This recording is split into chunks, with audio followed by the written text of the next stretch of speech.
Asakada 15 sotik pishig'ichdan qurilgan 3 etajli uy topib qo'ydim sizlarga. Qayerda deydigan bo'lsanglar, Mikon zavodini oldidan chiqib ketish, bu tomondan kirish qilsa ham bo'ladi. Bu tomondan mahalla tomonga darvoza ochsa ham bo'ladi.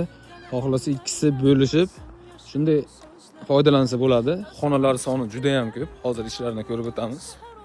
Narxini taxmin qilib turinglar, kommentariyaga yozinglar, like bosib, shunaqa yer istayotgan tanishinglarga jo'natib qo'yinglar. Pishig'ichdan qurilgan 3 etajli bino, yonbosh qismi. Bu tomonda mahalla bor. Mahalladan darvoza ochsa ham bo'ladi. Bemalol ikki kishi bo'lishib sotib olsa ham yoki-da foydalansa bo'ladi. Ichlarini ko'rgani ketdik. Binomizda xonalar soni juda ham ko'p.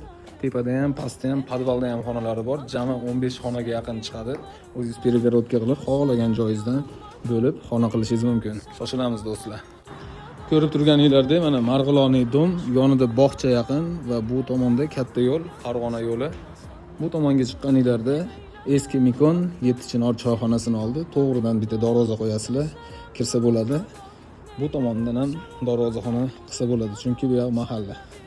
Ushbu ko'rib turgan binolarimizga egalari tomonidan 150 ming AQSh dollari pul so'ralyapti. Pastda nomerlarga telefon qilib, kelishib, sotib olishingiz mumkin. Egalarini aytishicha 120 mingga bermoqda. Qo'shsanglar, Xudo xohlasa baraka bo'lib ketishi mumkin. Sog' bo'linglar.